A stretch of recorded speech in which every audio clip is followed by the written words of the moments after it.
Okay, yeah, oh, there it is. Ah. It's we're being We're recorded. recording now. Oh, there it is. And all of you Okay. should receive a button that says you either want to leave the meeting or you accept that it's being recorded. And I realize what Arlene's suggesting is probably a more thoughtful conversation about whether there's any discomfort with that idea, the benefits of recording versus the discomfort of being recorded. So because much of today is a presentation, not all of it, but we can actually stop the recording if we wanted to during discussion. But I certainly don't mind having the parts where I'm sharing where we are with the Mindful Warrior Project recorded. So we can address this in a deeper way going forward, but if it's okay with folks. Can we see a thumbs up if you're okay being recorded for today's meeting? Great, thank you. 2 thumbs up. Okay, so how about Richard?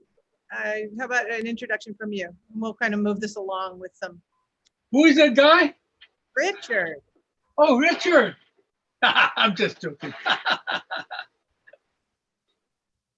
You're muted. You're muted, Richard. I said, Jimmy, I'm your vice president, so Oh, I think we're we know having each other. man. anyway, I'm Richard Hennessy, and I've been practicing mindfulness for over 30 years. And I've been teaching mindfulness-based stress reduction for 27 years. And I currently, well, this next Saturday, I'll have a free intro on Zoom. I'll put my email address in a chat so people can have that if you haven't gotten my announcement yet. I also hold Anthony DeMello book studies, and besides being the only person who has ever been banned posthumously by the Catholic Church, one participant who said that he had studied Buddhism for years and never fully understood it until he listened to Anthony DeMello. And so I do those for free in the community, a couple of different book studies. And I also want to extend a welcome to Stephen. Nice to see you, Stephen. It's been a little while, and hope to see you in person again sometime soon. Yeah, thank you. Thank you, Richard. How about Carl? Hi, I'm Carl Minke, and I'm a retired professor from UH Manila. I chaired the psychology department for 15 years. And Jimmy is the one who got me into mindfulness, in that we had a meeting of some sort. If I recall, he had set up a meeting with an elementary school. Was it Jefferson? Jefferson, yes. Yeah, where they were using mindfulness in the classroom of elementary students. And I was so impressed. Now, I knew nothing about mindfulness before I started with this group, but I was so impressed with the impact of the mindfulness work that they were doing with the children. And I was an experimental psychologist, not a clinical psychologist. Pardon me. But I began researching mindfulness as it was being used in mainstream psychology, and discovered that, particularly in the clinical realm, that it was being demonstrated that it had measurable effects, particularly in areas like dealing with depression and anxiety. So at any rate, I became involved in that manner. I'm one of the secular members of the group. I'm on the board, and my responsibilities are really to monitor the science aspects of mindfulness, research that's being done, and so on. And very quickly, Jimmy had referred to an article that I had sent him earlier in the week I was very impressed to discover that we now seem to have a recognized subdivision of psychology called contemplative psychology. And a recent article came out in a scientific oriented psychology journal laying out the dimensions of that approach. But at any rate, those are the responsibilities that I've been taking with the group. Thank you for that, Carl, and I'm really happy to learn about that. I knew you were on the board, but I didn't realize you're sort of monitoring sort of the emerging literature about mindfulness out there. That's very exciting to know that you're with us and that you are doing that. So thanks. Carol.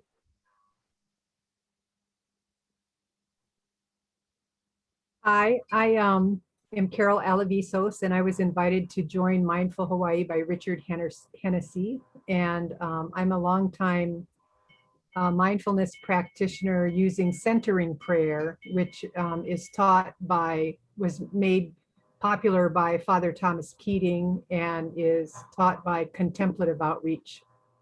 And we have a chapter of Contemplative Outreach in Hawaii, and I volunteer with the local and the international organization. And the feelings are very common in what Jimmy was sharing too, and that the hope is to transform the world one heart at a time through contemplative practices.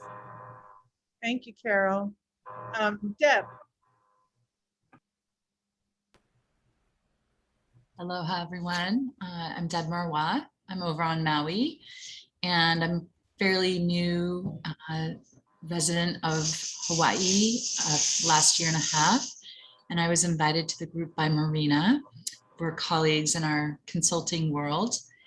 And my experience with mindfulness, so I came from Northern California, where I've lived for the last 25 years, and I've worked with a number of extraordinary teachers there in different modalities, primarily Gestalt awareness practice, which I guess would be termed a secular version of mindfulness. And also, but my prime practice is mindful movement, which comes from the conscious dance community, 5 Rhythms, and now Open Floor mindful movement, which really incorporates a great deal of psychology and somatic practices, awareness practices. And let's see. Oh, and one of my primary teachers in California was a devotee of Osho. And so that in my background as well, and the mindfulness practices from that. I don't know what Osho is. What is that? Osho was a teacher, for some would call guru, some would call other things. He's somewhat of a controversial figure, I would say, and very controversial figure, maybe. And had a community of people from around the world who followed him. And he was probably in the United States most well known for the ashram he co-founded that was riddled with drama and so forth in Oregon. And when it ended quite dramatically, people dispersed from there, and many of them came to Maui. So there's a community of people here. Thank you. Anyone else who wants to provide any other information, feel free. That's my take on it. But I'm glad to be here. Stephen. Yeah, hello. I'm in Palo Alto, California, just south of San Francisco. And I was in Hawaii. I get totally disoriented by the climate here because it's not what the kind of climate I grew up in. I guess it was May and June. I was in Hawaii, partly to visit my older son who lives on the Big Island. But at that time, I met Richard, and Richard took me swimming, and then I met Jimmy on my last day there, and felt the possibility of community, and that's something that I'm based here, but I've also spent a lot of time in Japan. And there, in just south of Tokyo in Kamakura, there's a new community developing there that is really based in the Zen temples, but it's also called Mindful City Kamakura. And so there I've been involved in that group for about 5 years now. And on the mainland, I've been involved at Stanford University of introducing mindfulness in a way that is what Jimmy described. I feel there's a lot of people introducing mindfulness in the Silicon Valley and at Stanford, and from what my students tell me, that it's almost always very heavily based in a sense of American individualism, and it's something that is very heavily based in this society, in this area too, of exceptionalism and trying to be greater than everybody else. And so it's very individual based, and that's why I've been using a word, heartfulness, which I think describes a little bit more of a kind of mindfulness that is really more heart-centered. And some of the earliest practitioners of mindfulness, like Jon Kabat-Zinn, said that heartfulness was probably a more appropriate word if you understood Asian languages and Asian perspectives, because it isn't divided in the same sense of mind and body and spirit. In East Asian cultures, there's a sense of the unity of those. And so I've been using the word heartfulness, but it's really, I think, just a way of trying to emphasize that mindfulness really has to keep focusing on compassion and responsibility, and a sense of the purpose is not just for our individual stress reduction, but it's for something, hopefully much more than that. And I think mindfulness has that potential. So I'm looking, I asked Jimmy, was it okay to come today? And he said, of course, because you're part of the community. So hopefully that's something I'm looking forward to. I'm looking to actually hope to be there in the winter for a few months, and maybe Richard will help me find a place that I can stay for a little while, and to actually see what it's like and experience what it's like to actually live there. But I'm at the point where I would like to look into that possibility that this may be a community that I can contribute to. It's really nice to have you here, Stephen. You want to mention the name of your book, which I'm very excited to read. I haven't yet, but Jimmy shared a bit of information about your work with me when I saw him last. Oh, it's called From Mindfulness to Heartfulness, Transforming Self and Society with Compassion. And if you care to drop that information into the chat, if you know how to do that, feel free. And folks, Okay. Yeah. open up the chat button and you'll be able to copy the information he's going to share with us. Thank you, Stephen. So happy to have you join us. Thank you.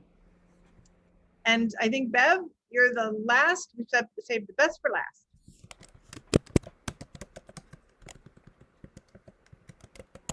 You're on mute. So unmute yourself. Okay, and we were just introducing ourselves and basically answering, where are we in the world, and why are we here? Why do we keep coming back to Mindful Hawaii? What brings you back to Mindful Hawaii? I like the people a lot. I've been to the meetings by the cemetery. Do you remember that place? And I was so impressed with all the people that came and how sincere they were and friendly. And I live by the university. It's nice to have you with us. Thank you. Thanks, everybody. And so the Mindful Warrior Project, as Jimmy described, I have some slides to share with you. Many of you have seen some of these slides, but it's a grounding and we're building on them. And what we want to talk about today isn't just what the Mindful Warrior Project is meant to help Mindful Hawaii do and what it could mean for us collectively and individually.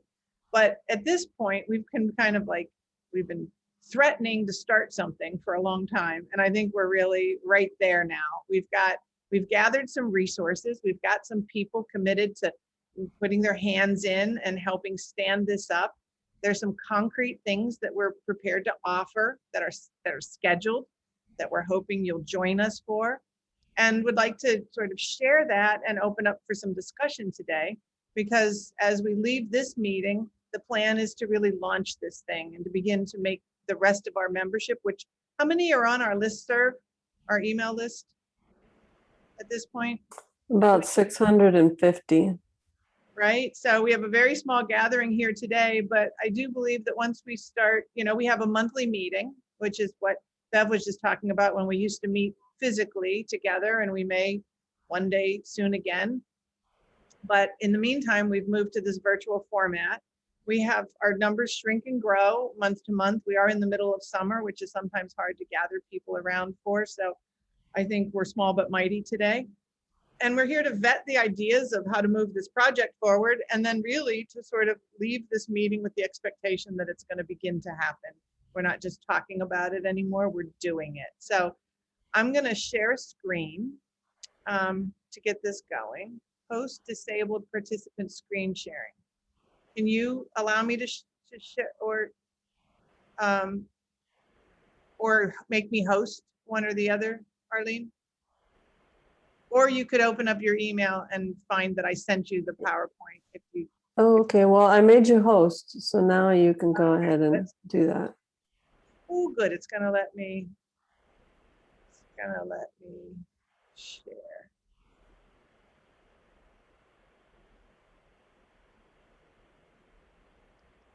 Okay.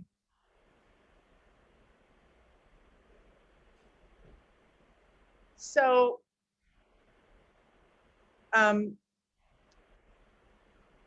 first of all, the Mindful Warrior Project is really, Jimmy described its purpose beautifully, but it has kind of two goals. First is to strengthen personal practice and our own community of Mindful Hawaii in preparation for expanding our outreach into the community. So it is both of these things, but there does seem to be something of an order to these matters. Strengthen our own community, help us strengthen our own practices as we become better prepared to be warriors. It is not assumed that every member of Mindful Hawaii will be interested in being part of the Warrior Project, but this is an invitation to engagement.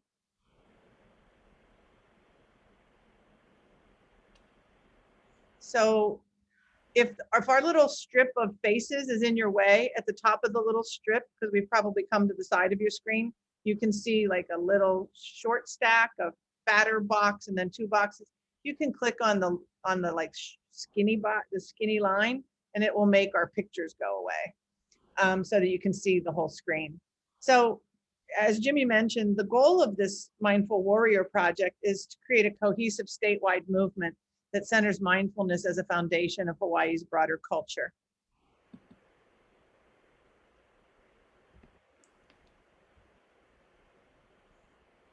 We're working from some notions of warriorship that are some foundational documents. And the concept here is that warriors arise when people in society most need protection, and that this in fact is such a time. And, frankly, from my own selfish perspective, it gives me something to do instead of just being anxious. Preparing to be useful. So the Shambhala teachings are founded on the premise that there's a basic human wisdom that can help solve the world's problems. And it doesn't belong to any one culture or religion. And it doesn't come from just the West or the East. But it's a tradition of human warriorship that's existed in many cultures at many times throughout history. And it's that notion of warriorship that we are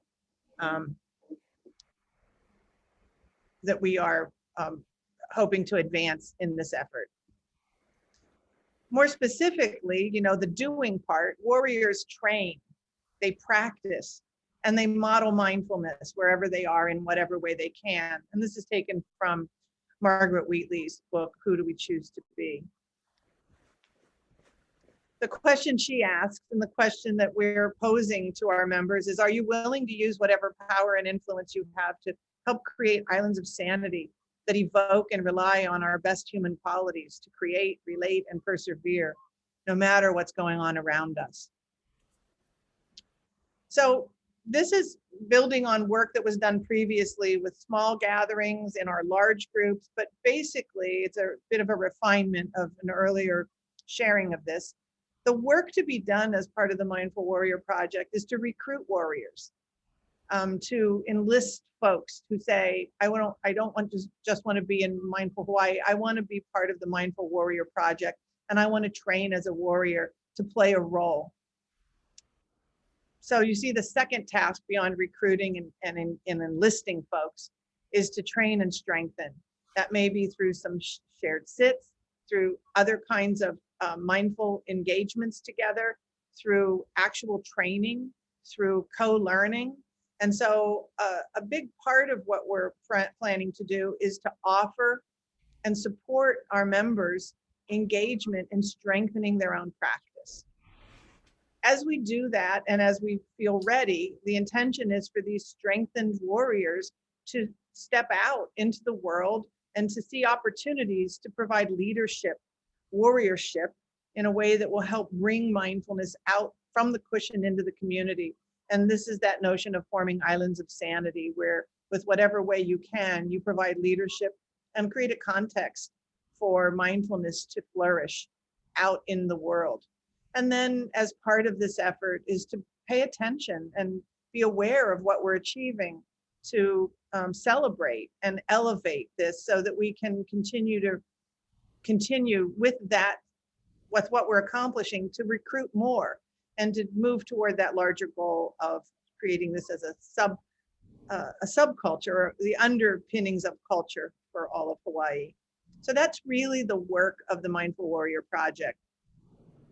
So I'd like to share briefly some of what that might look like as some beginning offerings to both recruit and enlist folks, but to begin to train and strengthen. And so we begin. And we have 4 things that we have available for folks to begin to engage with. And I'd like to mention that I think about what we're doing really as a way of helping people find their sweet spot. And Harrison Owen, who developed a technique for groups to organize themselves, it's called open space technology, talks about, you know, when you create a vacuum of leadership, people self-organize. And they self-organize by finding their sweet spot. And the sweet spot, as he describes it, is the inner, it's defined on, and there's a slide about it, but it is that space where your personal passion, your personal sense of what matters most, intersects with your willingness to do something about that. And so in many ways, what we're trying to do is help build up warriors' confidence, and then, you know, sort of set them forward to say, find your sweet spot. Where is your passion intersecting with your willingness to invest personally in making something happen? And so that's what the Warrior Project is really meant to do, is to help people stand up and step out into the world using their passion to make a difference. So we have 4 things that are on the books. Of these I'll go into in a bit more detail. The first is an initial training titled Everyday Magic, that's going to be led by Dr. Dean Nelson, which is sort of a basic introduction to warrior training. And that's going to kick off a study group, which is going to be a monthly engagement using the Wisdom Seats curriculum, following the Shambhala, the Sacred Path of the Warrior book as our shared text, to develop a common, we all come from different traditions, as you heard, but to develop a common frame of reference around the idea of warriorship and basic goodness and some of the other concepts that are core to this. And because we don't all share any text or any tradition necessarily, we thought that having a basis for common understanding and common discussion would be a great place to build from. And so in addition to the kickoff training that we'll talk about, is a study group that will meet every month. It was several of us on the call participated in the Wisdom Seats offering, and they've been kind enough to extend the use of their prepackaged curriculum with recorded messages from some of the greatest teachers who will be our teachers. And that will be co-led by Dean Nelson and others here who will just sort of help guide us through that experience and the conversations together. The third opportunity is the development of a stewardship group who will help do the work of the Mindful Warrior Project. We want to create opportunities and experiences for our members and beyond. We want to help communicate the importance of this to our members and beyond. And so this stewardship group is really the working group who will help make the ideas that would like to pursue as part of the Warrior Project really happen. And the last is a virtual community that we can engage in together, not just as ourselves, but with the rest of the world. Insight Timer is something we'll talk a bit more about, but it's an app that's available on both Android mobile devices and Apple mobile devices. And it's a really highly easy to use, safe and compelling way of engaging.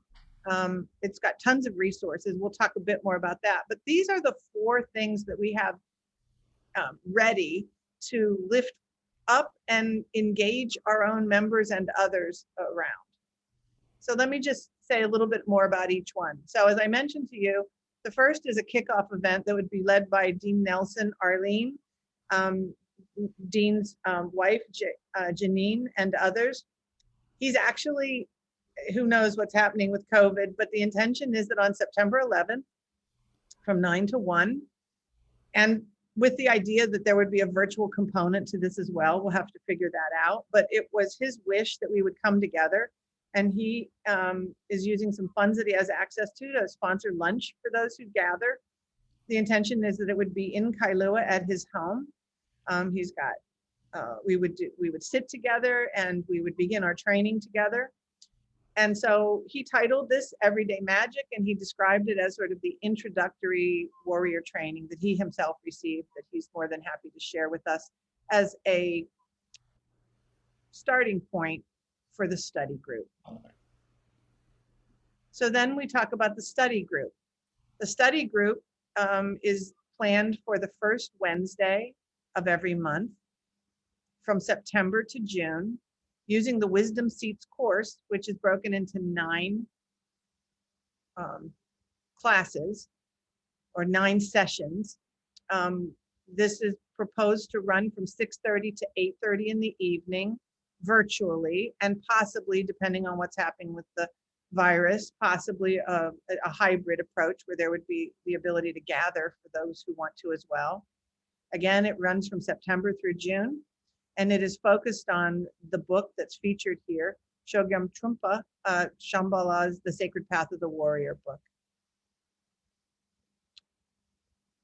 The third thing that I mentioned was that there is a stewardship group that has formed. We have a number of people in our group who have already expressed interest, and these are the doers, the worker bees. The intention here is that the stewardship group would meet monthly. I see that there's a typo there, from 3 to 4 p.m. immediately following our Mindful Hawaii monthly meetings. We were trying not to eat up too many people's Saturdays or spread these meetings out, because if people are actually participating in the study group, actually participating in the monthly meetings, and actually participating in the stewardship group, we've combined it so that it's really just 2 days in your life in a month, not more than that.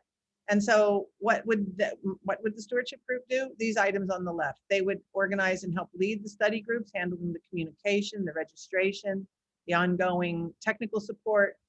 They would lead practice efforts, group sits, and other kinds of mindful engagements.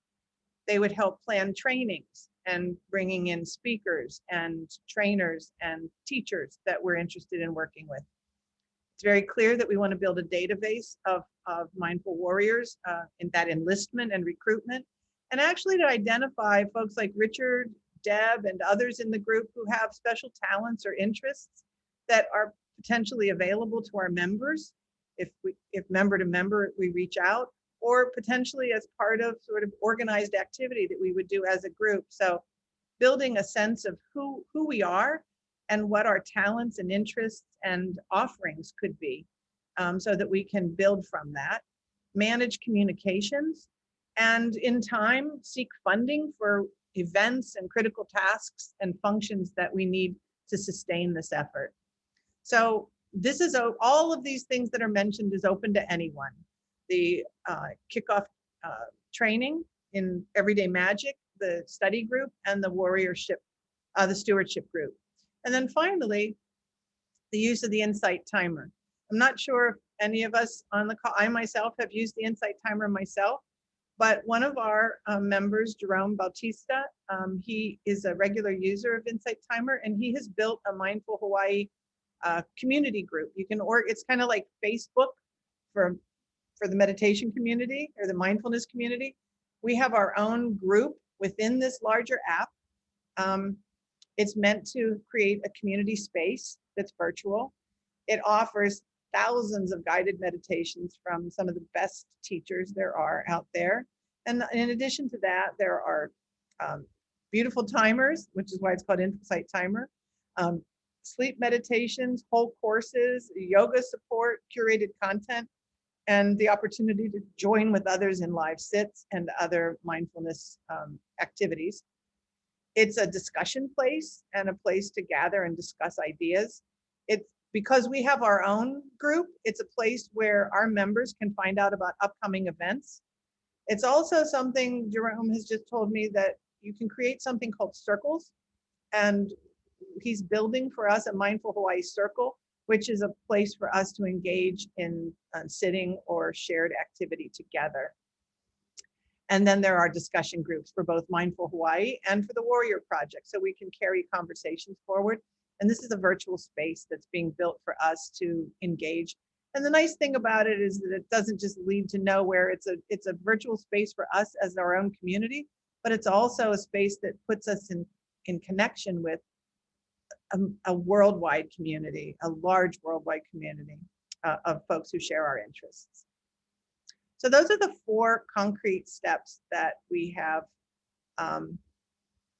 an interest in beginning to launch and make available to our members to start to engage with each other in some deepened ways. And so the question that we're interested in having a conversation with you all about is not just about those concrete actions we're planning to take, but more importantly, to sort of talk about for you, where is your sweet spot? And as I mentioned earlier, your sweet spot is where your personal passion and your willingness to actively engage, or more specifically, to take responsibility, intersect. So I'm going to pause this for a minute. And I'm just going to open this up for a minute, just to feedback about the Mindful Warrior Project.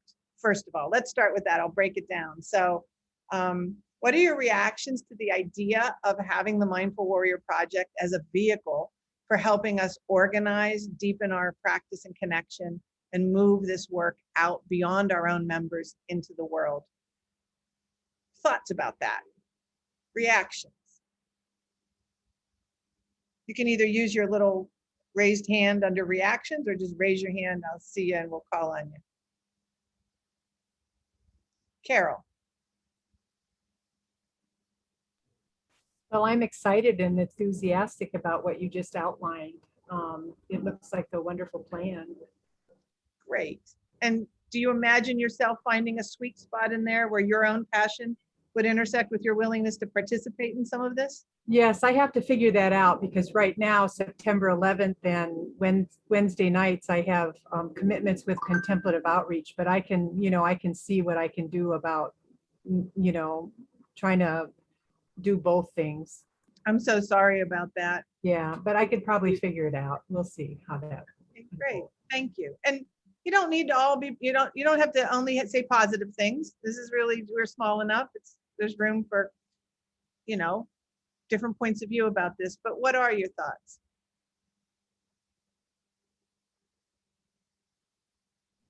Arlene. Well, obviously I'm kind of excited because the Shambhala training is the style of meditation that I, first became aware of and practiced and continue to practice. So it'll be nice to have a community, of practitioners that can get together and do that type of practice, and then have folks that all kind of share the same view in Hawaii, that we can get together and make a difference together as well as individually. So I'm very excited. Thanks. Anyone else? Deb? I think this is maybe the second time I've seen some version of this, and I really love the evolution. It's become more and more clear what the purpose is and what the underlying structure you're proposing. So I really appreciate that. And I know how much work it takes sometimes to get to that point of more and more clarity. I'm going to hold on the question of sweet spot for a moment. One thing that occurred to me is that the last year and a half over the pandemic, so much has changed in terms of, being able to meet in person versus, this format.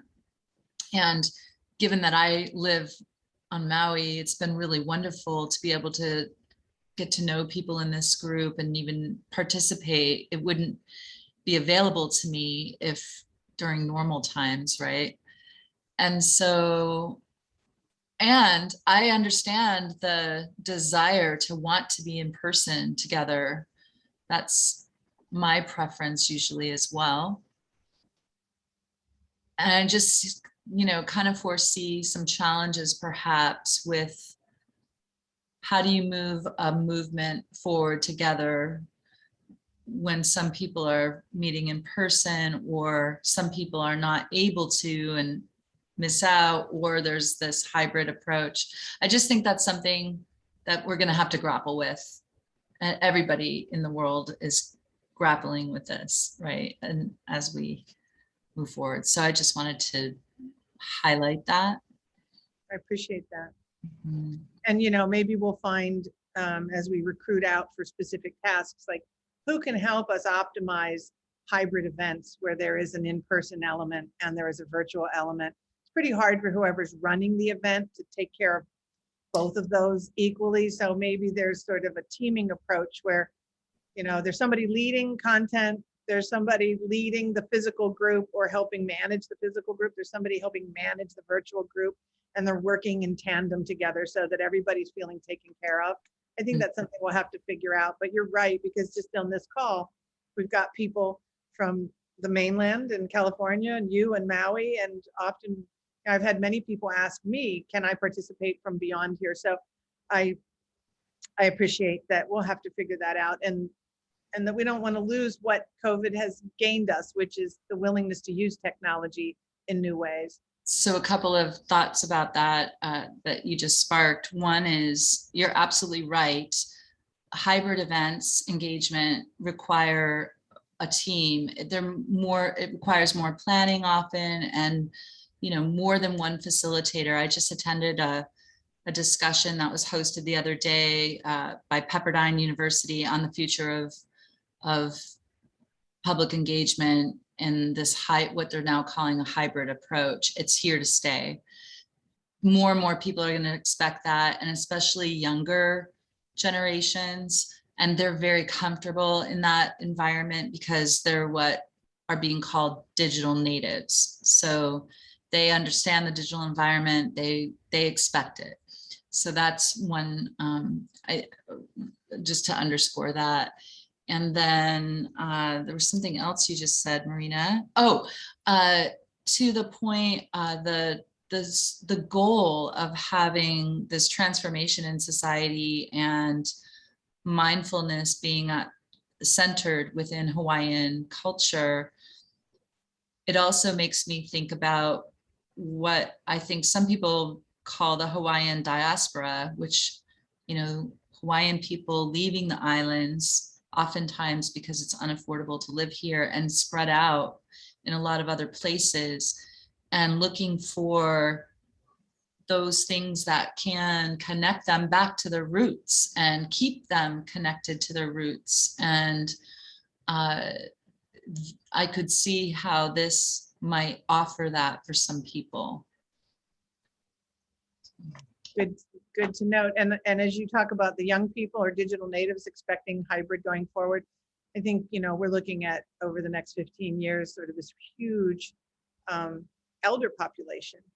And we have a lot of seniors in our membership, and just sort of being respectful and responsible about people's accessibility, drivability, all of that. So I just think for both the young and the old, it makes great sense for us to figure out how to master this in a way that we're good at it and everyone feels equally well treated in the events that we're able to provide for folks. Thank you for that. Other thoughts about, so the question I was asking is, what's your general reaction to the idea of the Mindful Warrior Project and these initial 4 ways of beginning to move this into reality? A kickoff training, a study group, a stewardship group for people who want to get their hands in it, and a virtual community. Anyone else want to offer a reaction? If not, I will move us along.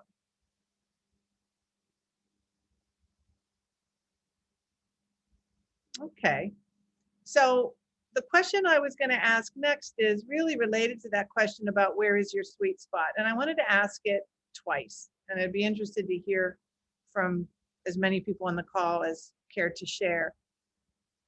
As I mentioned to you, sort of the first goal, the first strategy of this is to sort of gather and strengthen our community by helping people deepen and enrich their own practice. And then the secondary goal, or second goal, is to have us turn outward and begin to think about how we can take this work beyond our own members and beyond our own group to make a difference in the world, and ultimately start forming these islands of sanity, where we create network. Through networking, we create nodes of impact out there. So I wanted to ask that question about a sweet spot. First, with regard to, where are you in terms of your personal practice? When you think about what Mindful Hawaii can do, or what a community of practice can do to strengthen your practice, to build your commitment, to build your capacity as a warrior, what are you hoping? What would you like to see this project make possible for you? Where's your, like, if I think about my sweet spot in terms of where do I feel passion and a willingness to try and lean into it with a new level of commitment and effort.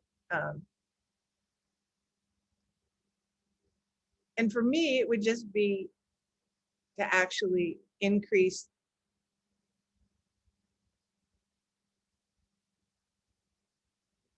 there's so much I want it to do, but at a very basic level, I'm hoping that my participation in this, sort of this putting the yoke of warriorship on myself and saying, what am I stepping into?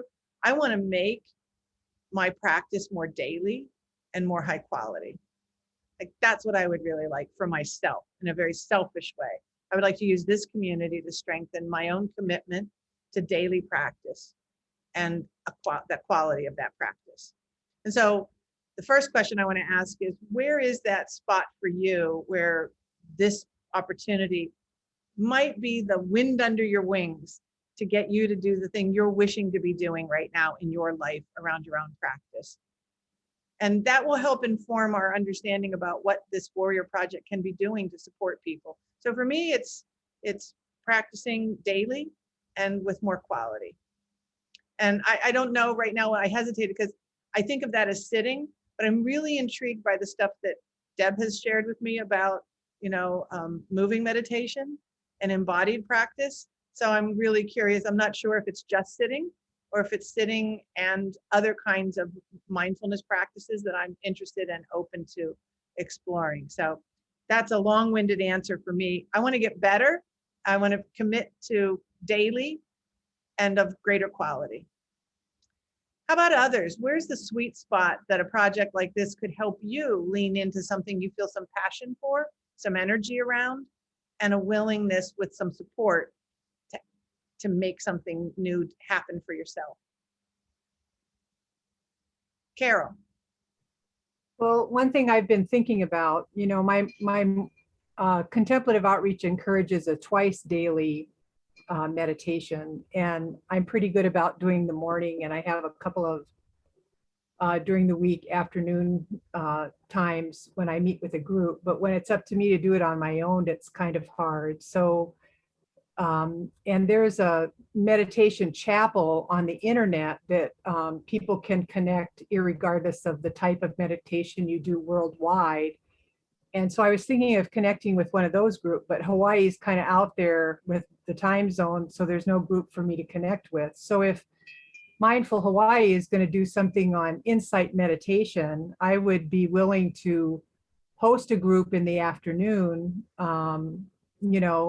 because it would help me in my personal practice of committing to that afternoon commitment of doing a sit. So that's what came to mind for me.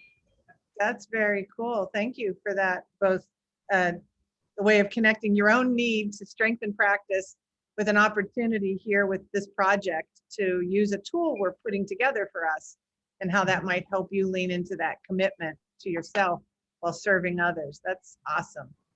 Thank you. Others? You don't need to be volunteering to take leadership like Carol just did, but this was that selfish question. What do you want out of this? Arlene?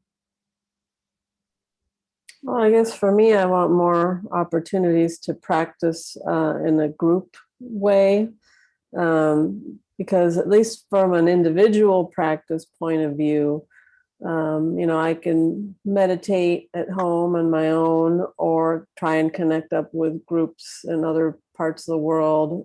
Like I've been trying to get together with a group in California that I took a class with, that they have an everyday virtual practice at 9 a.m. Which was working a lot better with my previous workplace, but less so with my current new job. So that's challenging a little bit. But in terms of what you were bringing up of, is meditation just a on the cushion time, or can it be more in the rest of your lifetime?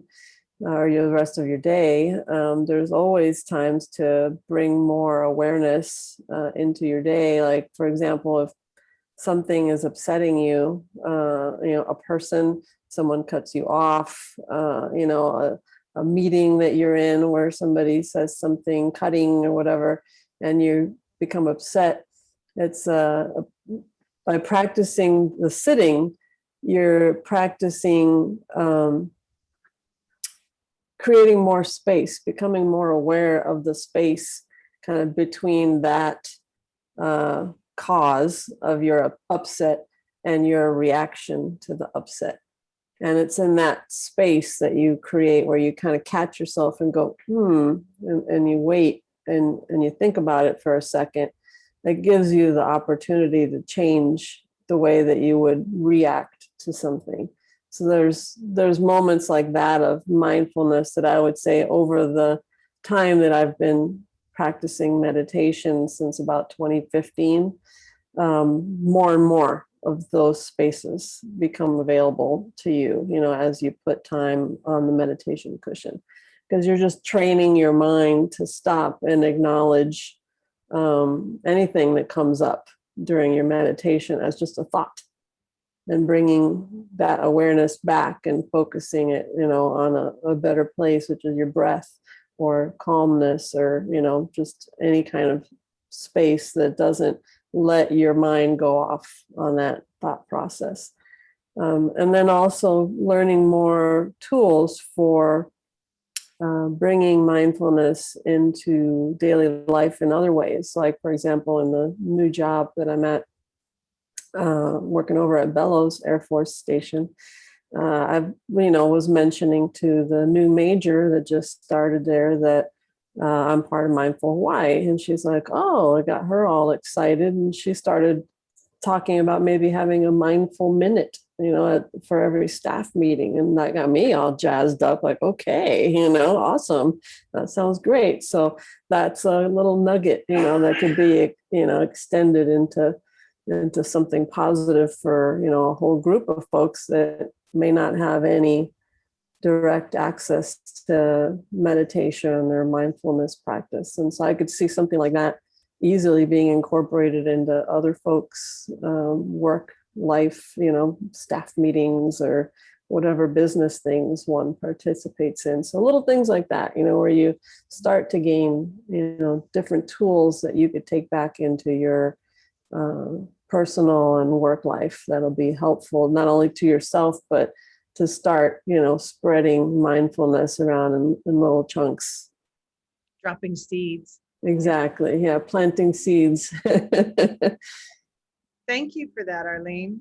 How about others? Again, we're on that internal focused moment right now. And Arlene started taking us about how when we're focused internally, we might be better prepared to move it out from us. But that we'll go to that question next. But right now we're still talking about where is this chance for your strengthening? Where as a warrior do you want? Are you passionate about something you're ready to take some added responsibility for or commit to in a new way? That being part of this could help you step up to your own intentions better. Jimmy, where's your learning edge, as they say? Where's your opportunity for personal growth in practice? You're on mute in case you meant for us to hear you. You're still on mute. Do you know how to turn mute off? There you go. Yeah, I'm getting used to this. Well, I don't know if I have. I've been meditating for many years, and I think out of that experience with meditation, you begin to see things in the world a little bit differently, and you see things where they are impacting people. Especially, I was working in government for many years, and I was working at the lieutenant governor's office for some years, and so you get to see things from those perspectives. And I feel that there's a lot of good things that are going on in this place, but we are not really getting to the heart of the matter, which is really the deep self-transformation that should take place. So when we legislate, for example, or when we create policy, for example, we create policy that moves resources in a certain way into the community, but it doesn't really talk about how do we move people to take a moment to begin to look at themselves more deeply. And so there is no self-transformation aspect that goes along with the delivery of public goods and services. And I think it's time that we begin to think about how do we do that? Because, reading the Dalai Lama, for example, he says that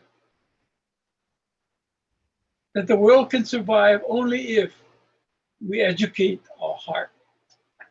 And I think that that's really what the challenge is all about in our society today.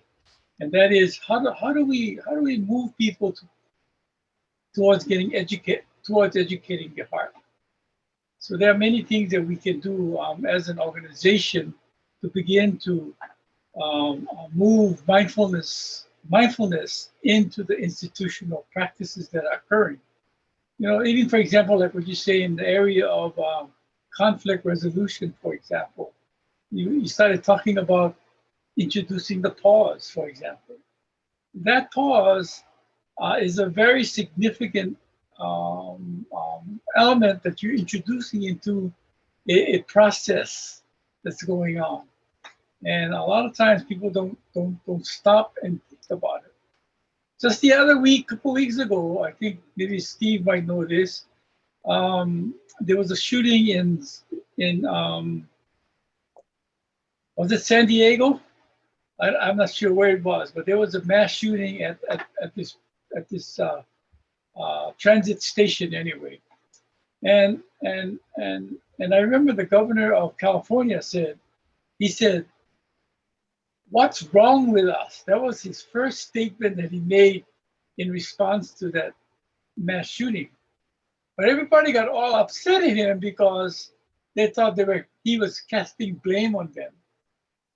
But maybe rather than looking at it as a blame thing, we ought to be looking at what he was saying as a cue to open ourselves, to pause, to take a look at what's going on and how we are relating to the world that's around us. How do we build relationships? How do we build community? What goes into it? The virtues, like compassion, empathy. Those are things that need to be more, they're not visible, but they can be felt by human experience when people interact with each other.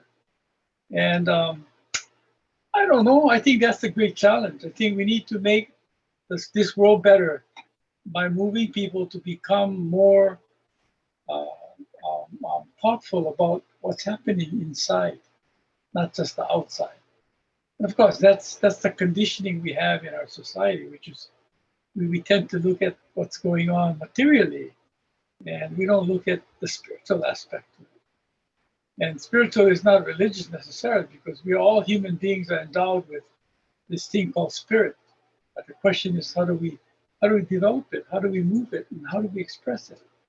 And those are important things. And so my sweet spot, if there's any sweet spot, is in community organizing, because I've been involved in community organizing for many, many years. And much of the things that I bring to Mindful Hawaii is really the evolution of my experience as a community organizer. And this I believe, is a very important step towards really addressing what has not been addressed importantly or significantly in our society. And if we can do that many years from now, after I'm gone, and if it's going on and it's making an impact, I think I would have done something good with you folks. The other thing is that I think the Dalai Lama himself said, even if we start practicing meditation tomorrow, the world will not change significantly in a day or two. So you got to remember, going back to what Margaret Whately says, is that we are faced with a long-term problem, and we have to be realistic about that. And so therefore, she talks about the warrior and the warrior training. And all of that involves looking at our situation, our life, very seriously and with realistic eyes, I think.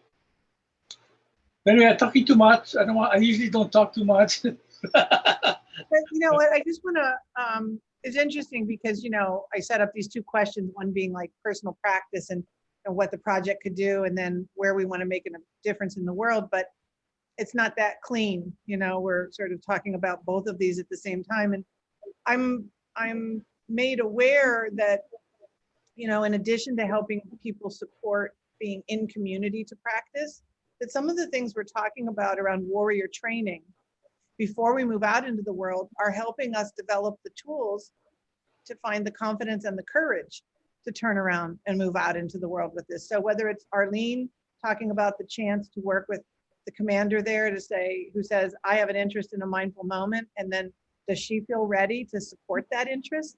Does she feel like she has enough tools or techniques or ways of stepping forward to offer something around that or to support that?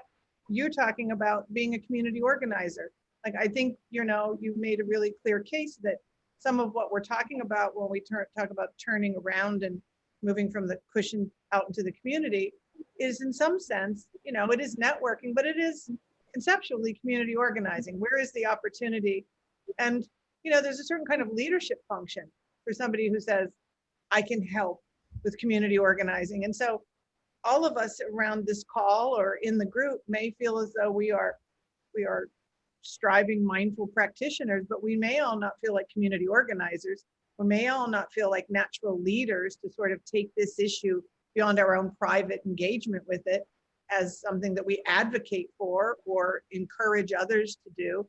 And so I think what you're reminding me of is that the warrior training we're talking about is helping people make the bridge between their personal practice and their willingness to take a public position in the world on this and step forward to advocate for it and then make offerings that can help make it happen. So this whole idea of giving people the tools to be community advocates for mindfulness, and then community organizers of whatever you might be able to stir up with your advocacy, is an important thing that we should be looking at how the Mindful Warrior Project can actually build people's skills and confidence and courage to do that.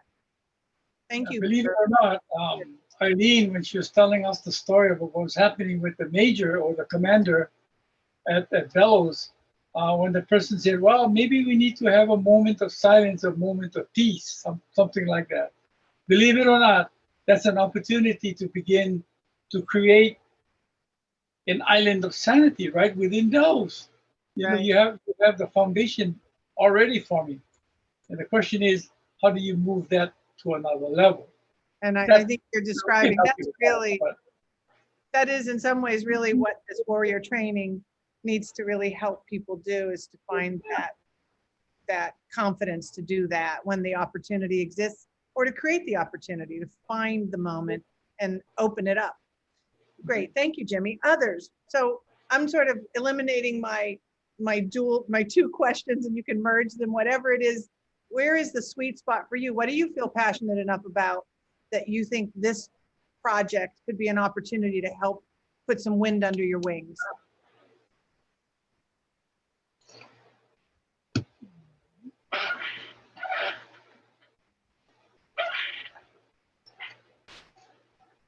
I'll speak to that a little bit, Marina. I was very inspired by what you said, Jimmy, about community organizing, because that's a big part of my background is community development. And I think for me, the sweet spot, like several people here have said, I'm also, I mean, home practice is something that I struggle with, especially sitting. So anything that is going to help me keep that front and center in my own life and a community to go with that is really welcome. So that's a big part of why I show up. But I think the other thing is that last month, Marina, you did a presentation on conflict resolution, and Jimmy just mentioned how important the pause is. And one of the things that I got really excited about last month, so too, my academic and professional life, I have one of the many things that I have studied and bring into the world is conflict resolution. And I'm primarily been serving as a group facilitator in collaborative processes for a really long time. And my open floor moving meditation practice brings forward various skills, core movement resources that we can call on in times of stress to help us maintain our emotional balance, so to speak.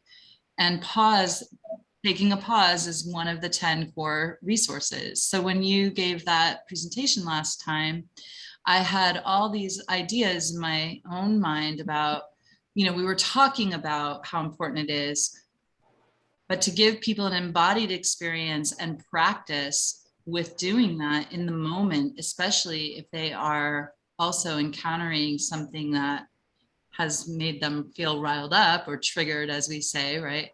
That when you practice something in that embodied way, then you can draw on it much more easily than if you just have thought about it. That learning that comes through doing.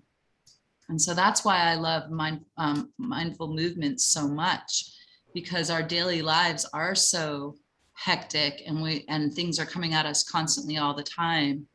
And it's kind of moving to music with other people kind of replicates that experience. So if we can keep mindful in that chaos, then that can really help us, right, in everyday life. So my sweet spot is really that intersection and how to help bridge the different worlds of the professional world, like Arlene was talking about, mindful moments in a meeting, government that Jimmy was talking about. I've spent so much time working with government and nonprofits, and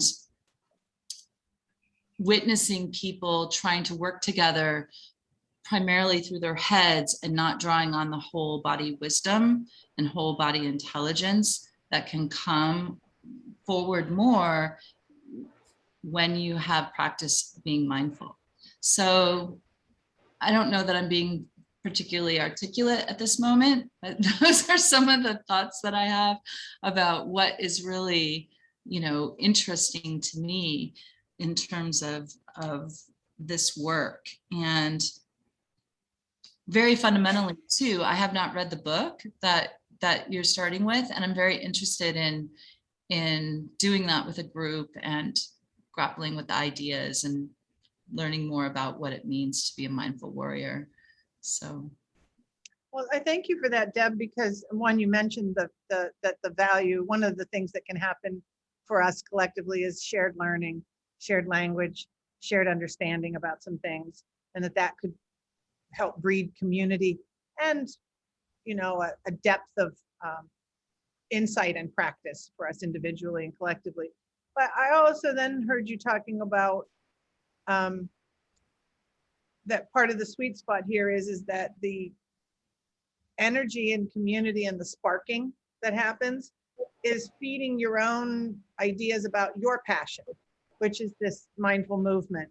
And perhaps, if I'm hearing you correctly, starting to give you some more encouragement and responsibility for figuring out how to take that thing you believe in and that you're passionate about and bringing it out into the world.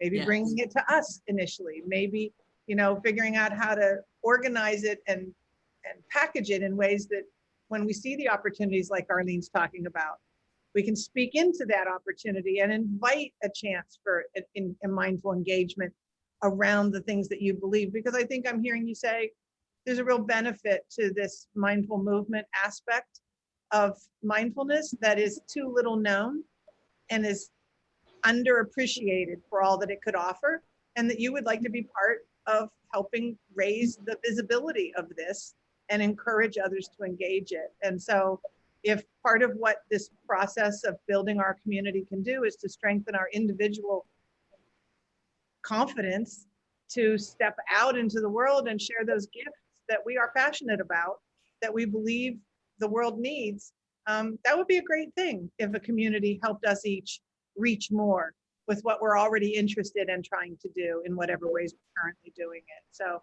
I appreciate you sharing with us what's tumbling around in your thoughts, because I think it can help us all see how that could be true for us, whether it's Carol with contemplative prayer and centering prayer that she was talking about, finding a way to sort of strengthen her own opportunity to share more with more around the things she cares so deeply about.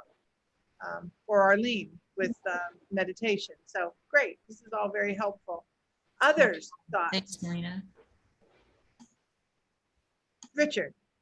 Yes, Marina, thank you.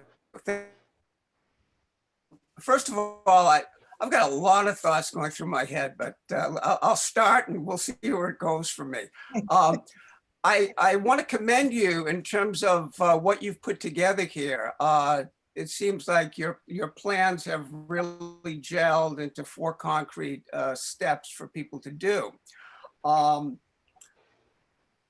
And for myself personally, you talk about sweet spot. I feel like I've been activating my sweet spot for years and years.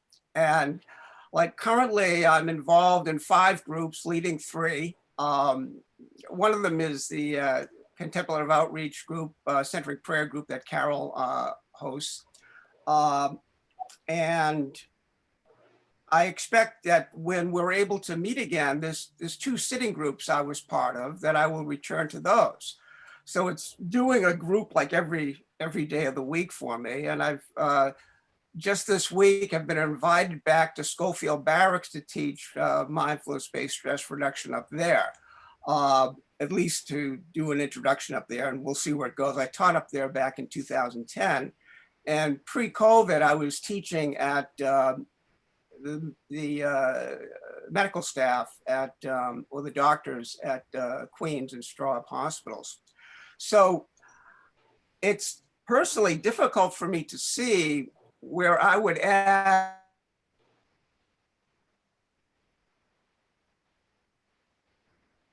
Oh, Richard, you froze.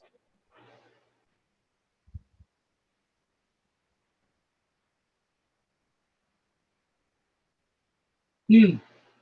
I think you might have lost him. Hopefully you can come back. And maybe sometimes it's easier when you turn your video off when you're having those. Yeah, if you want to turn your video off, Richard, if you can hear us, we'll still be able to hear you if you're just having some internet traffic issues. Well, oh, he just dropped out. Maybe he'll drop back in. But, you know, it occurs to me, he was saying he's not sure where, but, you know, with the Insight Timer, the possibility of forming a community around DeMello and conversation, you know, around the things he's been doing in community. But here he comes. Hi, Richard. You're on mute. Unmute yourself. Can you hear me now? When we last left you, you were frozen in this position saying, so it is difficult for me to see where I would. We were talking about your sweet spot. So where do you okay. Okay, what I was starting to say, and everybody froze for me. Hey, Richard, turn off your video so we can hear you, because I think that'll stop the problem. Ay, ay, ay. Oh, the glories of Zoom. Okay, wait, there he is. Richard, can we hear you now? Talk. I don't know. Can you hear me? We can hear you now that we don't see you. Go ahead and talk. Okay, that's kind of funny. I was starting to say that given all the involvement I've had going on, and I anticipate more, doing more once the COVID restrictions are off of us, it's difficult for me to see how I would add doing more, contributing more to the project. That's what I was saying. And I wanted to say a couple of other things, like Arlene was talking about off the cushion, and she's absolutely right. The practice itself is all about training the mind for the rest of one's day, the other 23 hours.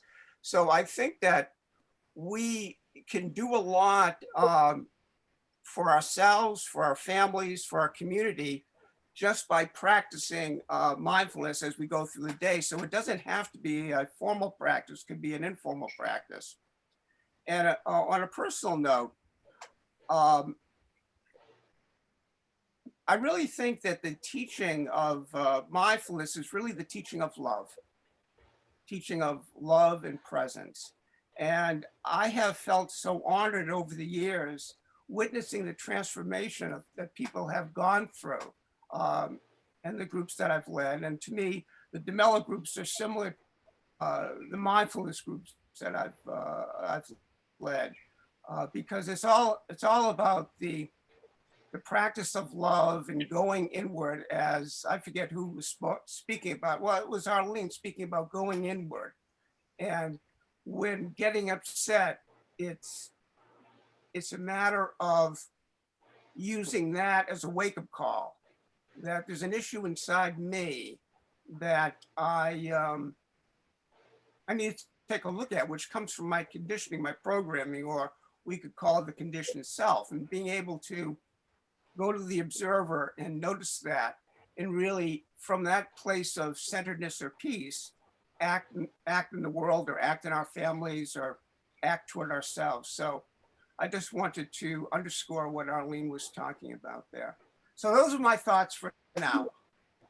And Richard, I would just say, I hear you saying you've got a lot going on, and if COVID allows us to open up again, you're not sure what part you would play, but I hope you would consider playing a part as part of the resources that for training and support for warrior development. But also, you might think about how the Insight Timer, if you're not using it, could be a way for people to participate in your DeMello conversations or other things that would allow you to reach more people that aren't necessarily coming physically to a meeting. I don't know if that's of interest to you, but I can hear that a number of things we're proposing might be ways that you could plug in or extend the reach of what you're doing to our larger community and beyond. So I hope you'll keep thinking about that, recognizing that you don't want to be overwhelmed with obligations, but I do think that you have gifts to share with us.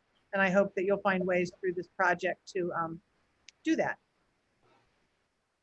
Okay, that your comment about the inside timer, I'll have to look into that and see Okay. that's something that. And Jerome I can help us avail with that. He myself knows a lot about it, so maybe we can put you in touch with him and just go looking or download the app and check it out. But you can see how others are using it, and you can get followers all over the world who like what you're doing. They can donate. I think on the timer, if you want to donate to people who are guiding meditations or are offering courses, I think it's, I don't know if you can require payment, but in any case, it's a marketplace of sharing for people who share this interest. And so that may be of real interest to you in your own work, but in doing that, you might be making it available for all of us. So I also have to think about that, but thank you. Others? Thank you, Marina. Sure. Others thoughts about where they see a passion that could be tickled by this opportunity, that might put some wind under your wings to do some things that you've been thinking about doing, wanting to be doing, wish you were doing? How could this project help you stand up that wish?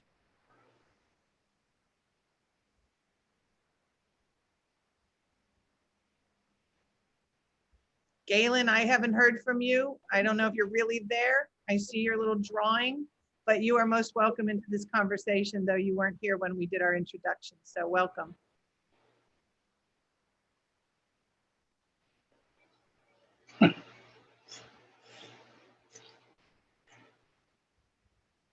All right. Well, with that, I'm gonna not force any, I don't mean force conversation, but I think this I can feels say a like, little bit. I can, can you jump in, Stephen? You have something you want to Sure. share?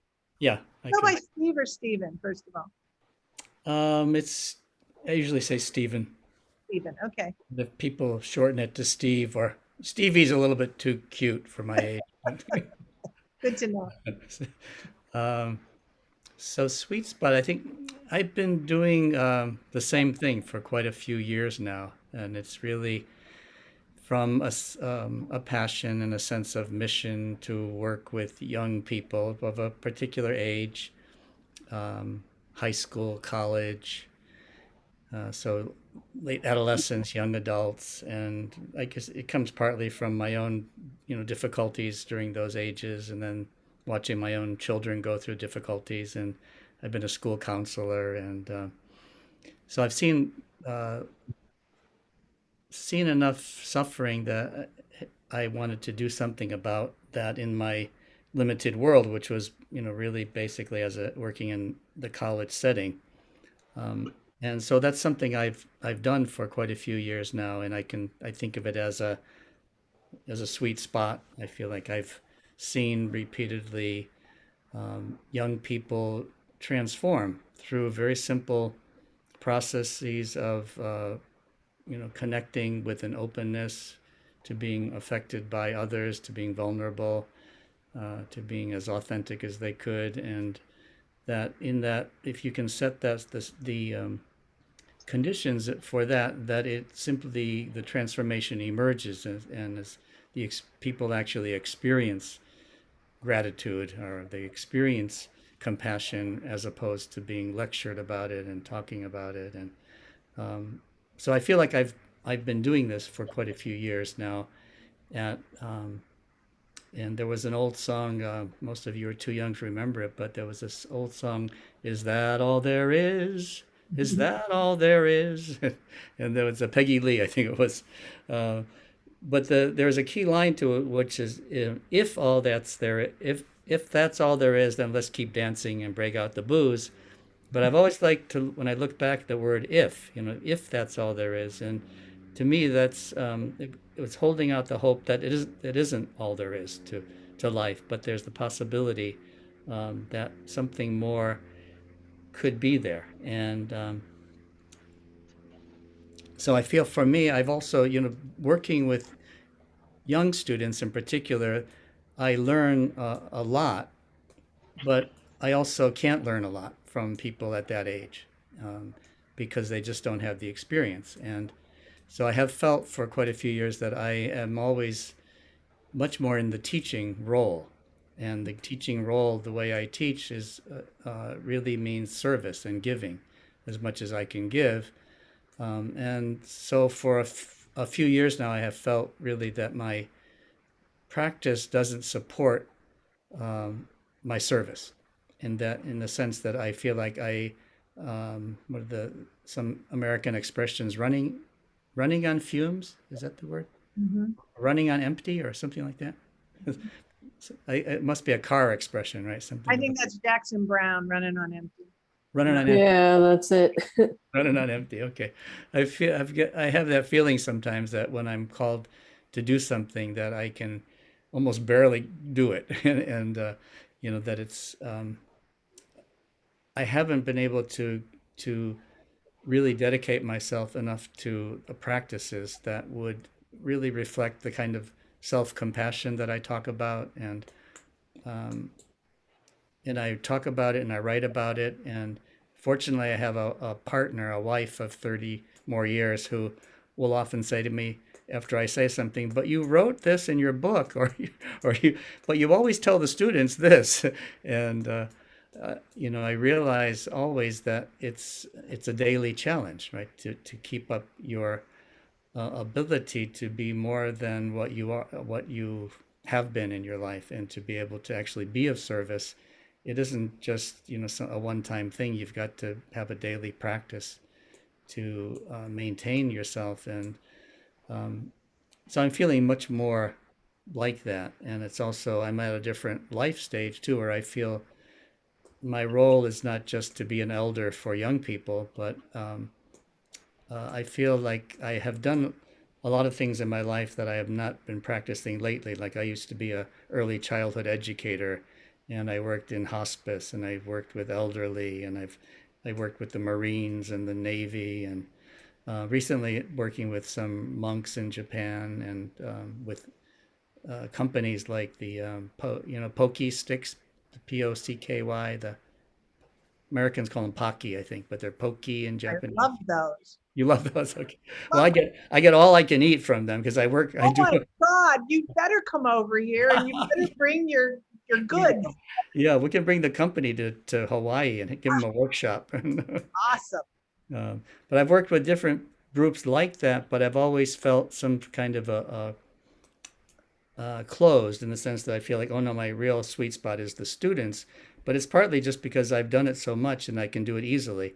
And I feel like it's a point in my life I'd like to break out of this and to be able to serve other communities.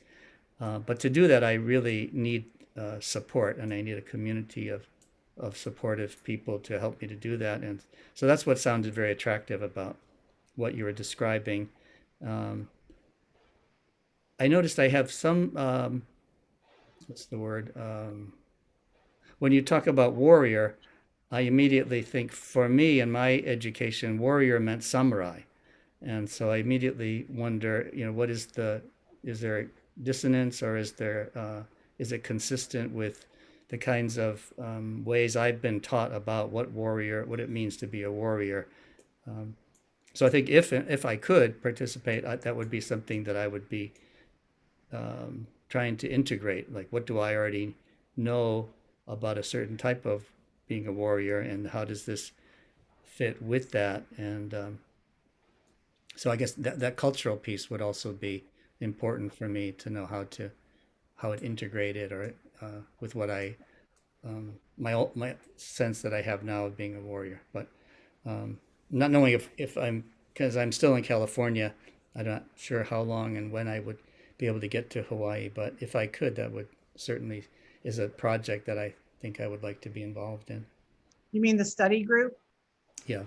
Yeah, I think that would be awesome. And I have to tell you, you got me excited by what you're talking about, because I could see how what you're wishing for, which is kind of like to be tuned up, like pivot a bit, feel the spark of new energy for the things you've cared about, but maybe in some new forms or in some new ways, reaching some new people, reaching new place within yourself so you can reach a new place with others. And that would be such an awesome thing, you know, like Deb is talking about and others, like if this community, the place where it creates a sense of being enlivened for each of us around things that we have been passionate about, but maybe feel a little, as you said, on fumes or a little stale. I can tell you that what I shared last month is really what being part of Mindful Hawaii has done for me, because I've been teaching conflict resolution for a long time.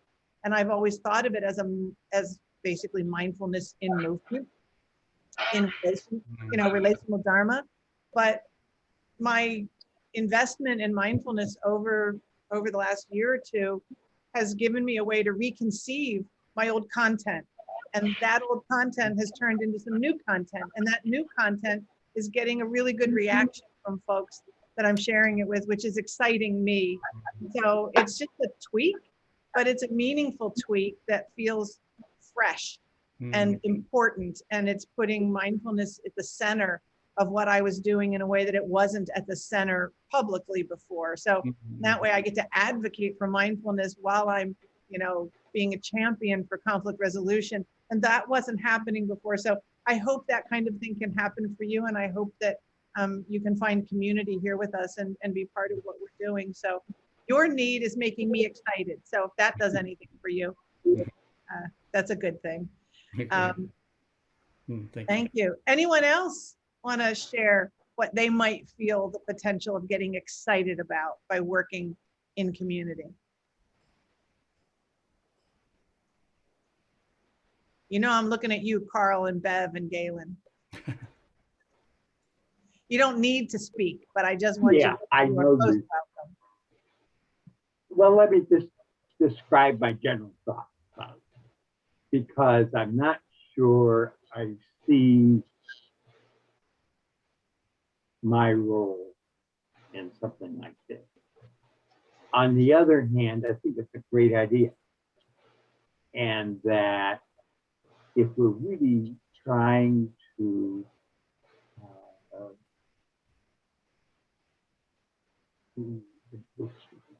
spread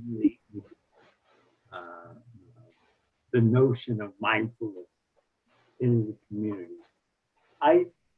first of all, I think that there were certain strategies would be to identify certain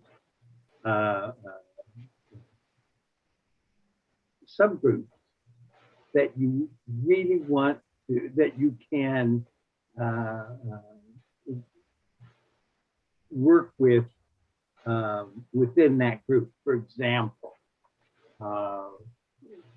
criminology, education, just a variety. What's going to be necessary to get individuals and those subgroups interested in the whole concept?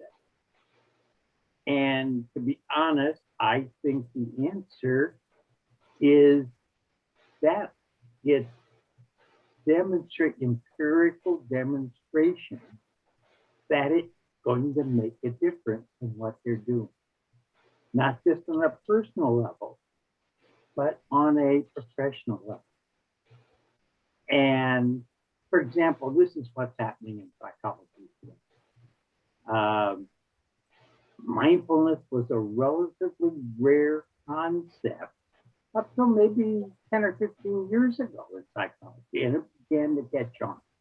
And it caught on because there were demonstrations that it made a difference in working with individuals with psychological issues. So I think that's very important. And the other thing that I think is very important is that we need to recognize that there are also some possible cautions that need to be taken as we explore how mindfulness is is going to impact them. Let me give you an example. There's a phenomenon that that's been demonstrated rather dramatically in psychological research called perceptual blindness. And it What is the word? You occurs- say? a perceptual blindness. Perceptual blight? Blind- blindness. I'm sorry. Blind, perceptual blindness. Blindness, yes.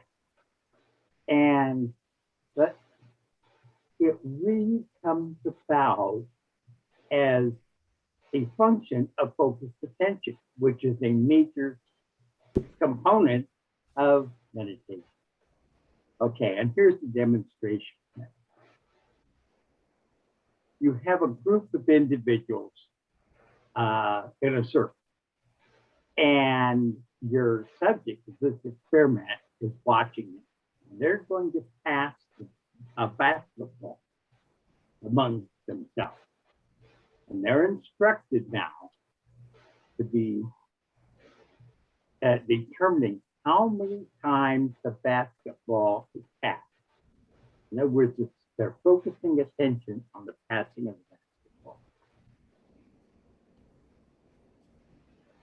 And so they do that for, I don't know, a minute or so.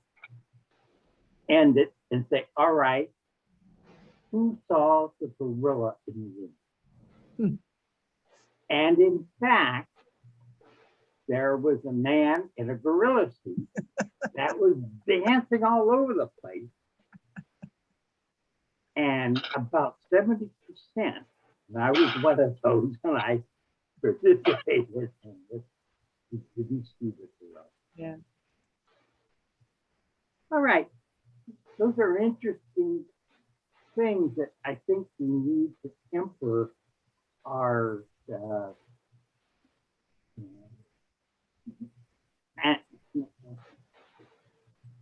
well, it's not the advocacy, it's how to use it, how to use mindfulness. There are going to be certain situations in which it might not be the appropriate approach. Now, I think, in fact, in general, it has very profound positive effects. But I think we need to know really as much detail as we can, both positive and negative effects of these practices that we're advocating.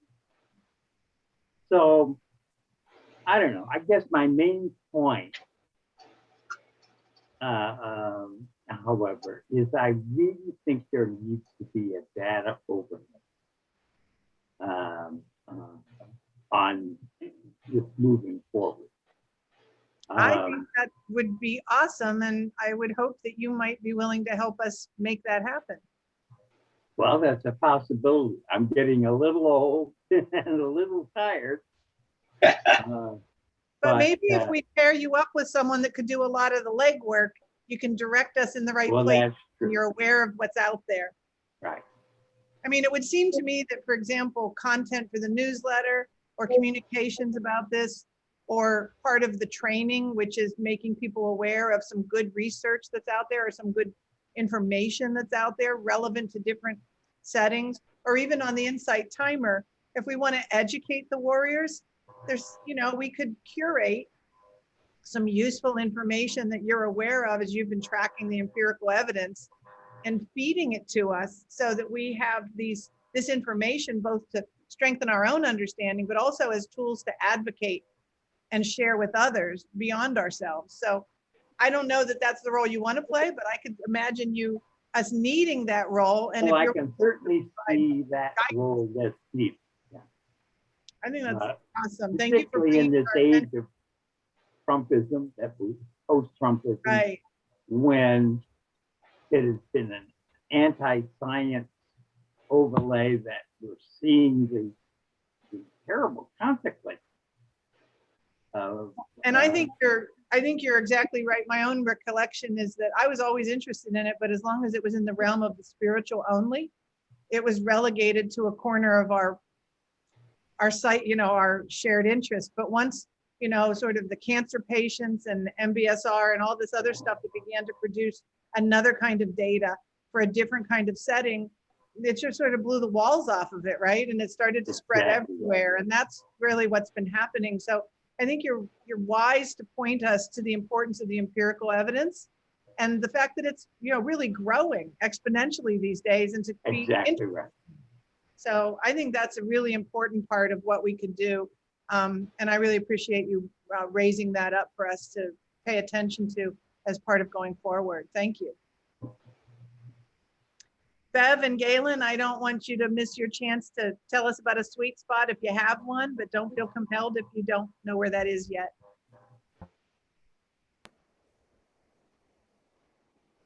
I have another meeting I have to go to, but I just wanted to say that some of the groups I'm in stress kindness. And we even have a book that we study, you know, and someday soon, we're all going to be able to meet in person again. And that's what I'm looking forward to. Yeah, okay. So that whole idea of being able to come together again. Yeah. Thank you. You're welcome. I'm going to share the screen and just share 2 more slides with you. Those of you who were part of this earlier, let me see. I thought you might be interested in knowing, can you see this? Are you seeing it? Let me see, I have to see your nodding heads. Yeah, you're seeing it? Yeah, we can see it. We Okay. see the sweet spot slide. Okay, so I just wanted to mention to you that when we had a larger group than those gathered today and asked what are some of the places, if we were to move from the cushion out into the community, where are our members most interested in? The word at the time was infiltrating. Infiltrating, I'm not sure how those work together, but infiltrating. This is some of what we heard, and this is, it's not an exhaustive list, but it was stuff that rose to the top. So I wanted you to see that if some of these are your sweet spot, that we have other members here who are interested in joining forces with others to find a way to do what Jimmy was talking about, to sort of organize these communities, to find the nodes and the networks that will allow us to make a difference in these aspects of our shared community here. I also wanted you to note that, you know, as you know, Deb and I are both people, and others here as well, that help groups stand up, get going. And it's always the hardest part, going from an inspired idea to an actual group. You know, all sorts of weirdness, you know, gets introduced, and it's hard. So there was a conversation about core values that should guide this effort. And I just wanted to make you aware of sort of the thinking of the groups that have been helping us, that they want this to feel grassroots and organic. They want it to be inclusive and diverse. They want it to feel intergenerational. They want it to be make room for both faith-based and secular mindfulness practitioners alike. They want it to be structured enough, like some shared vision plan, some achievable goals with the opportunity for people to help, but not over-structured that it can't be organic and grassroots, right? So sort of finding that sweet spot. People want this to move at the right speed, not too fast and not too slow.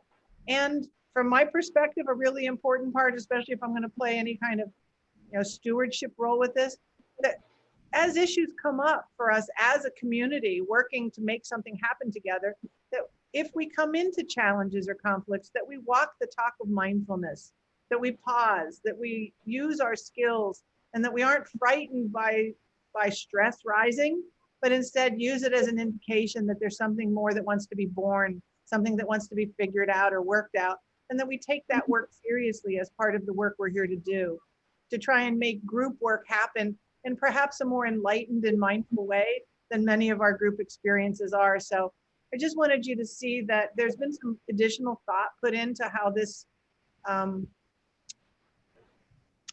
could work. So I think with that, I know Bev has to run off to a meeting. We're at the end of our time. So I just want to thank you all for being part of this. We'll follow up with invitations to actually sign up and express interest in the stewardship group, the kickoff training, the study group, as well as the insight timer. We will follow up at this point with concrete steps you can take to engage these initial opportunities. And we hope that you will stay close in and either benefit from what the stewardship group is building and sharing with all of us, or be part of that stewardship group to help us build out what this will require. So with that, I'm going to check in with Arlene. Arlene, do we have anything that we need to do? And then I'll sort of turn it to Jimmy to close us out. I just wanted to just kind of reconfirm that the first solid step going forward with this initiative is the September 11th session with Dean and Janine. Actually, let me just say that the first solid step would be for those who would like to be in the stewardship group. Well, first of all, you can all download the Insight Timer and join the Mindful Hawaii group. And we can send you some instructions about how to do that. But if you just go to your app store, wherever you get your apps, and look for Insight Timer, and then within the timer, look for Mindful Hawaii, you will find your way to our group. Jerome says we have 40 people in that community already, but we haven't done much with it yet. So that's the first action step you can take. And the second one is anyone who's stewardship group curious, maybe not yet committed, we will meet after next month's meeting, assuming, Jimmy, you're not flying off to Vegas and we're not having a meeting. If we're meeting in August, there would be a meeting from 3 to 4 of the stewardship group. So anybody who's interested in finding out more about that or would like to play a role, please plan your schedule so that you could stay with us from 3 to 4 after our community meeting. And beyond that, we'll put more information out to you about the study group and about the kickoff training. Do you have the date yet on the stewardship committee meeting? Yeah, Jimmy, do we know when the next meeting of this group is? Yeah, I'm looking at August 28th, Okay, Saturday, 1 to 3. so then the stewardship group would be 3 to 4.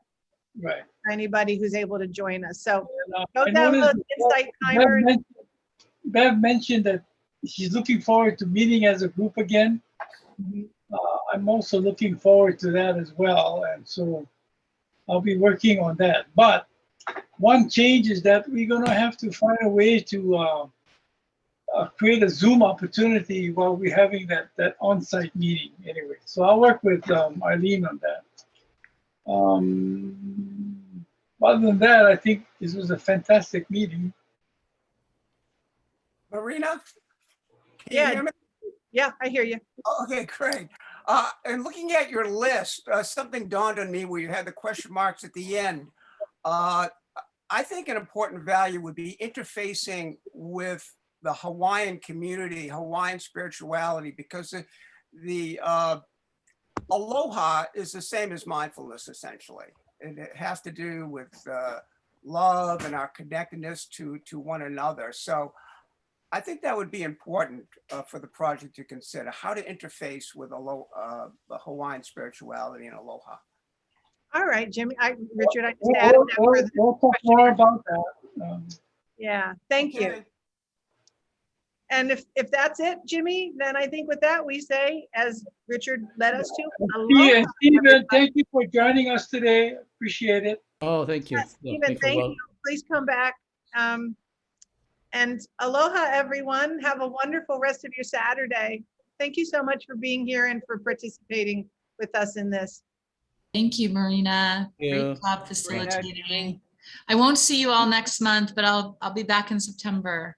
So Thanks, Deb. mahalo. And since you're the host, Marina, don't forget to stop recording. Oh, thank you. Thank you, Arlene. Thanks, Yeah, Richard.